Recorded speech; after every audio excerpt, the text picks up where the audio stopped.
ಇನ್ನು ಜಾರ್ಖಂಡ್ ಮೂಲದ ವ್ಯಕ್ತಿಯೊಬ್ಬರು ಸ್ಕೂಟರ್ ಸಹಿತವಾಗಿ ಮೋರಿಗೆ ಬಿದ್ದು ಮೃತಪಟ್ಟಿರುವಂತಹ ಘಟನೆ ಹೆಜಮಾಡಿಯಲ್ಲಿ ನಡೆದಿದೆ. ಉಡುಪಿ ಜಿಲ್ಲೆಯ ಹೆಜಮಾಡಿಯ ಎಸ್ಎಸ್ ರೋಡ್ ಸಮೀಪದ ಬಾಡಿಗೆ ಕೋಣೆಯಲ್ಲಿ ವಾಸವಿದ್ದಂತಹ ಜಾರ್ಖಂಡ್ ಮೂಲದ ವ್ಯಕ್ತಿಯೊಬ್ಬರು ಸ್ಕೂಟರ್ ಸಹಿತವಾಗಿ ರಾತ್ರಿ ಮೋರಿಗೆ ಬಿದ್ದು ಮೃತಪಟ್ಟಿದ್ದಾರೆ ಎನ್ನುವಂತಹ ಮಾಹಿತಿಗಳು ಈಗ ತಿಳಿದು ಬರ್ತಾ ಇದೆ.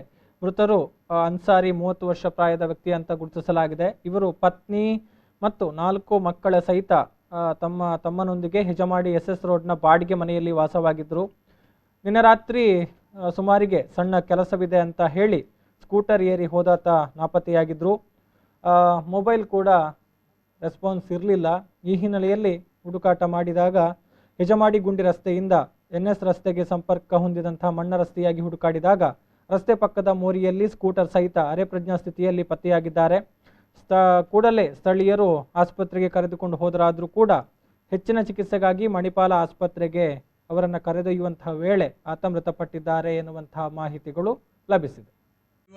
ಹೆಜಮಾಡಿಯಲ್ಲಿ ಬಾಡಿಗೆ ಮನೆಯಲ್ಲಿದ್ದ ಜಾರ್ಖಂಡ್ ನಿವಾಸಿಯಾದ ಸದಾಕತ್ ಅನ್ಸಾರಿ ಮತ್ತವರು ತಮ್ಮನ ಹೆಂಡತಿ ಎಲ್ಲ ಅಲ್ಲಿ ಒಂದೇ ರೂಮಲ್ಲಿ ಇರೋದು. ಅವರು ಕೂಲಿ ಕೆಲಸ ಮಾಡ್ಕೊಂಡಿದ್ದಾರೆ. ನಿನ್ನೆ ದಿನಾಂಕ ರಾತ್ರಿ 9 ಗಂಟೆ ಟೈಮಿಗೆ ಅನ್ಸಾರಿ ಅವರು ತಮ್ಮನ ಹತ್ರ ಹೇಳಿ ನನಗೆ ಕೆಲಸಕ್ಕೆ ಹೋಗ್ಲಿಕ್ಕೆ ಉಂಟು, ರಾತ್ರಿ 9 ಗಂಟೆಗೆ ಸ್ಕೂಟಿ ತಗೊಂಡು ಹೋಗ್ತಾರೆ.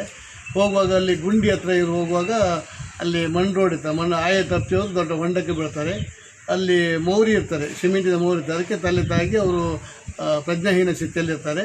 ರಾತ್ರಿ 9 ಗಂಟೆ ಹೋದವರು ಮನೆ ಬರಲಿಲ್ಲ. ತಮ್ಮ ಗಾಬರಿಯಿಂದ ಹುಡುಕಾಡಿ ಪಕ್ಕದ ಮನೆ 2 ಜನಕ್ಕೆ ಕರ್ಕೊಂಡೋಗಿ ಹುಡುಕಾಡುವಾಗ ಇಂಥಲ್ಲಿ ಬಿದ್ದಿದ್ದಾನೆ. ಒಂದು ಗಂಟೆ ರಾತ್ರಿ ಗೊತ್ತಾಯಿತು. ಇಂಥಲ್ಲಿ ಚರಂಡಿಯಲ್ಲಿ ಬಿದ್ದಿದ್ದಾನೆ. ಇಮಿಡಿಯೇಟ್ ಅವನನ್ನು ಸಿದ್ಧಿವಿನಾಯಕ ಆಸ್ಪತ್ರೆ ಪಡುತ್ತೆ ಕರ್ಕೊಂಡು ಬರ್ತಾರೆ. ಪ್ರಜ್ಞೆಯನ್ನು ಸ್ಥಿತಿಯಲ್ಲಿದ್ದವನು ಅಲ್ಲಿ ಅವನ ಆಗೋದಿಲ್ಲ ಅಂತ ಹೇಳಿದಕ್ಕೆ ಅವರು ಮಣಿಪಾಲಿಗೆ ಶಿಫ್ಟ್ ಮಾಡುವಾಗ ದಾರಿಯ ಮಧ್ಯದಲ್ಲಿ ಅವನು ಮೃತಪಟ್ಟಿರುತ್ತಾನೆ.